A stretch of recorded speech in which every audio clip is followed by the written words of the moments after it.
kami menyapa dulu. Assalamualaikum warahmatullahi wabarakatuh.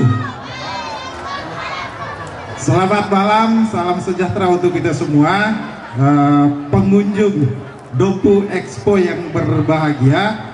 Malam ini kami sedikit berbincang tentang progres pembangunan Kabupaten Dompu dalam masa kepemerintahan Bapak Haji Kader Jailani dan Bapak Haji Sahrul Parsan MSTMT, yang kita ketahui bersama mengusung visi Dompu Mashud, mandiri, sejahtera, unggul, dan religius.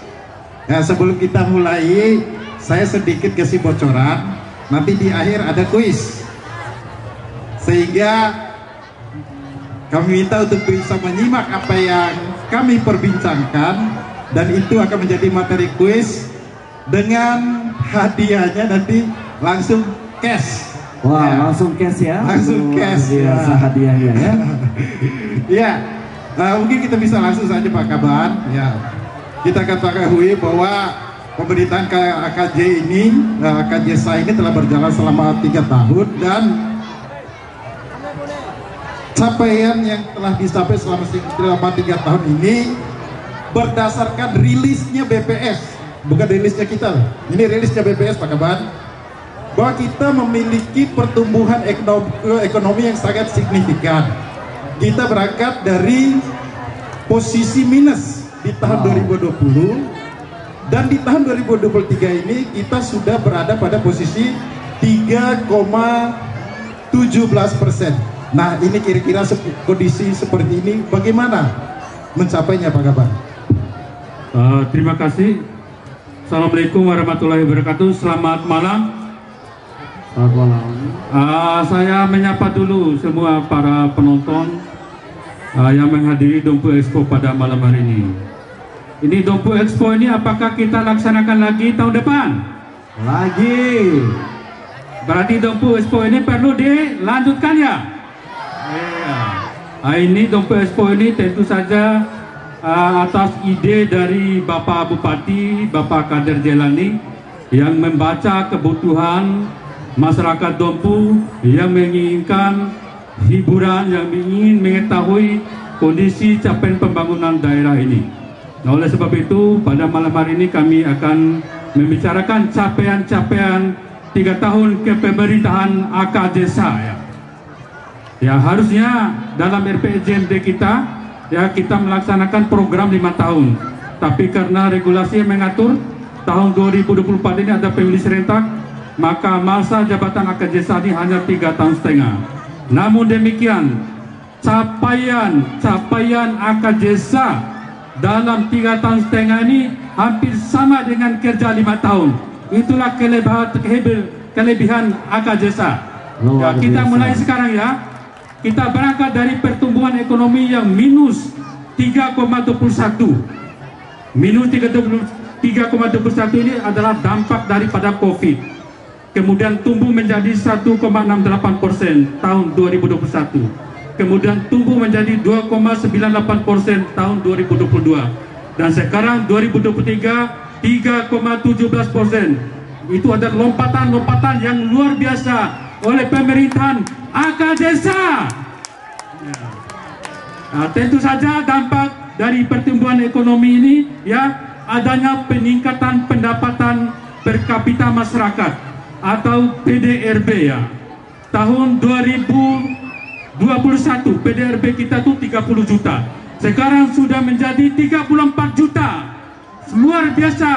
Dalam waktu 3 tahun meningkat PDRB per kapita adalah 4 juta rupiah. PDRB kita ini adalah yang tertinggi ketiga di Nusa Tenggara Barat. Wow, luar biasa. Setelah KSB, baru Kota Mataram. Yang ketiga Kabupaten Dompu. Wajar kalau KSB itu nomor 1, karena di sana ada Newmont Effect atau sekarang PT Aman Mineral. Nah, sekarang kita tidak punya potensi yang luar biasa. Kemudian Kota Mataram adalah daerah tujuan pendidikan, tujuan investasi, itu wajar nomor 2. kita Kabupaten Dompu dengan program Jara Pasakanya mampu meningkatkan PDRB per kapita dalam waktu 3 tahun itu adalah 4 juta rupiah. Luar biasa. Wow, luar biasa ya. Tentu saja indikator ini bisa kita uji dengan indikator-indikator yang lainnya, misalnya angka kemiskinan. Kabupaten Dompu ini adalah kabupaten terrendah ketiga angka kemiskinannya. Nomor 1 Kota Mataram, nomor 2 Kota Bima, nomor 3 Kota Dompu. Artinya PDRB dengan angka kemiskinan ini sangat bersesuaian dan bersinergi. Berarti alat ukur yang kita gunakan oleh BPS itu benar-benar valid. Atau Kabupaten Dompu adalah kabupaten terkaya ketiga se-Nusa Tenggara Barat. Kinerja yang luar biasa dari AKJSA. Ya. Dalam hal yang lain, daya beli masyarakat kita tahun 2020 ada 8 juta, sekarang sudah 9 juta. Harusnya pengeluaran kita itu sebanding dengan PDRB per kapitanya. Namun ini AKJSA mengambil langkah-langkah terobosan kerjasama dengan Universitas Hasanuddin Makassar untuk membuka pendidikan tinggi vokasi. Dalam kedepannya 5 tahun 10 tahun kita akan membangun perguruan tinggi negeri di Kabupaten Dompu sebagai jawaban untuk meningkatkan daya beli masyarakat Kabupaten Dompu. Hidup Dompu! Hidup Dompu! Selama ini kita belanja di luar daerah, di Bima, di Mataram. Biaya pendidikan kita kirim ke Jawa, kirim ke Mataram. Kalau perguruan tinggi ada di Dompu negeri, nanti daya beli akan meningkat secara drastis. Itulah program-program yang diterapkan oleh AKJSA untuk membuka kebutuhan masyarakat, menjawab permasalahan-permasalahan yang ada di daerah ini. Saya kira itu untuk sementara, Pak. Wah, luar biasa, Pak Kaban. Aji, iya, izin bertanya boleh Aji ya? Iya. Bentuk nyata dari suksesnya pembangunan pemerintahan AKJSA ini apa sih Aji? Mungkin peresmian bangunan apa atau ruas jalan mana yang sudah berhasil diselesaikan? Baik, ini mewakili masyarakat Dompu ya. Mewakili pengunjung juga. Benar nggak sih? Iya. Silakan. Nanti saya akan sampaikan itu di sesi terakhir. Benar sekali. Tidak kalah menariknya, karena itu merupakan program utama juga dari AKJSA, menyediakan infrastruktur dasar daerah yang berkualitas. Baik, Ya, lanjutkan. Pak Kaban, tadi sudah Pak Kaban ulas secara luar biasa dari sisi pandang ekonomi. Nah, pembangunan tidak hanya tentang ekonomi, Iya. tetapi juga tentang pembangunan sumber daya manusia. Dalam hal ini tentunya kesepakatan secara universal atau yang berlaku menyeluruh di dunia ini, yang menjadi tolok ukurnya itu adalah indeks pembangunan manusia. Nah, ini juga rilis BPS ataupun data berbicara bahwa Dompu ini sudah beranjak dari kategori IPM yang rendah menjadi IPM yang kategori tinggi. Mungkin bisa disampaikan, Ya. Pak Kaban. Sekarang IPM kita terus meningkat.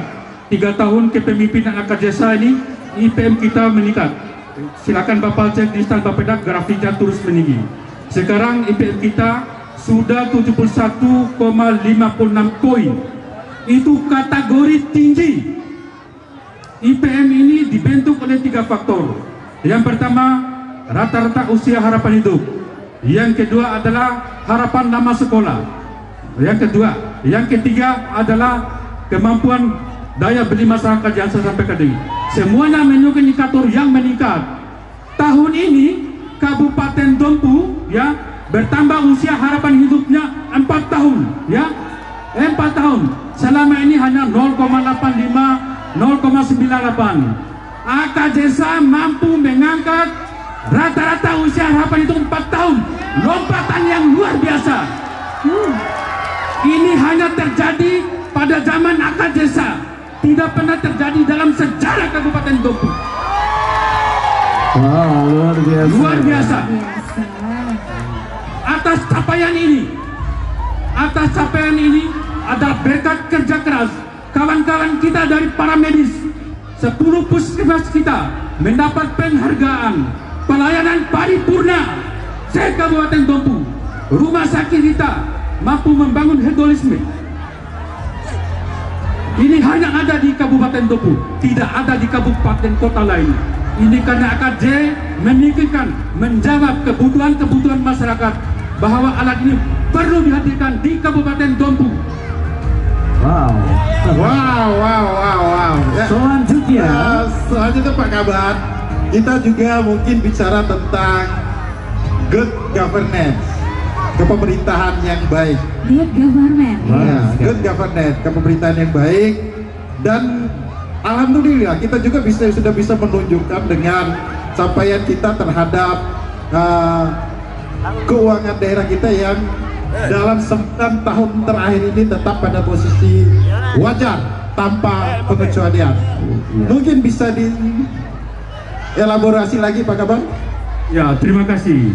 Kita sudah mengetahui semua 10 tahun berturut-turut Kabupaten Dompu mendapat opini BPK wajar tanpa pengeluaran, wajar tanpa pengecualian. WTP ini adalah opini dari BPK atas laporan keuangan pemerintah Kabupaten Dompu, bahwa laporan keuangan pemerintah Kabupaten Dompu sudah sesuai dengan peraturan perundang-undangan yang berlaku. ya mantap. Sudah sesuai dengan standar akuntansi yang berlaku di pemerintah ini. Bahwa upaya mempertahankan ini tidak mudah. Kabupaten lain banyak yang belajar dengan pengecualian. Kabupaten Dompu tanpa pengecualian. Bahwa informasi-informasi yang disampaikan adalah dapat dipertanggungjawabkan. Terhadap opini WTP ini juga, tentu upaya-upaya pemerintah adalah meningkatkan sumber daya manusia di Kabupaten Dompu sehingga mampu kita mempertahankan 10 tahun WTP tanpa pengecualian WTP di Kabupaten Dompu. Baik, selanjutnya Mas. Kemudian indeks reformasi birokrasi. Indeks reformasi birokrasi ini adalah awal-awal pemerintahan AK Desa meragukan, tetapi apa faktanya hari ini? Angka indeks reformasi birokrasi terus menaik. Sekarang sudah berada pada angka 87 poin, yang sebelumnya adalah 70 poin. Ini luar biasa. Indeks reformasi birokrasi ini adalah upaya pembaharuan, upaya perubahan dalam aspek organisasi, dalam aspek ketatalaksanaan atau proses bisnis, dan proses untuk membantu untuk mewujudkan sumber daya aparatur negara yang berkualitas. Hari ini menunjukkan angka yang luar biasa. Itulah keberhasilan AKJ yang juga merupakan salah satu program. Pak Kaban, jadi kita selaku pemerintah daerah tentunya harus segaris dengan pusat. Nah, kita ketahui bahwa yang menjadi stressing ataupun menjadi poin buat pemerintah pusat pada saat sekarang ini bagaimana menghapus kemiskinan ekstrim dan juga menurunkan prevalensi stunting. Nah, untuk ini bagaimana Dompu Pak Kaban? Ya, terima kasih. Tadi saya sudah sampaikan kemiskinan kita ini terendah ketiga. Tetapi dalam hal kemiskinan ekstrim tahun 2022 kita berada pada angka 1,45%. Kemudian sekarang sudah turun menjadi 1,35%. Dan ini akan kita selesaikan di tahun 2024 dengan program pembangunan rumah layak huni dalam jumlah yang besar. Luar biasa. Upaya ini akan kita selesaikan di tahun ini. Kemudian angka stunting. Angka stunting ini adalah akar masalah dari sumber daya manusia. Mulai dari ibu hamil, ya, keluarga yang berisiko, balita stunting. Tahun ini Kabupaten Dompu adalah terendah kedua di Nusa Tenggara Barat setelah KSB dengan angka 12,4%. Target nasional 14%. kita di bawah nasional. Suatu lompatan yang luar biasa. Tahun 2022 berdasarkan hasil SSGI atau Survei Kesehatan Indonesia, kita berada pada angka 34,5%, turun menjadi 12,4% atau turun 22,1%, sehingga menjadikan Kabupaten Dompu sebagai kabupaten yang paling progresif dalam penurunan angka stunting. Wow, luar biasa.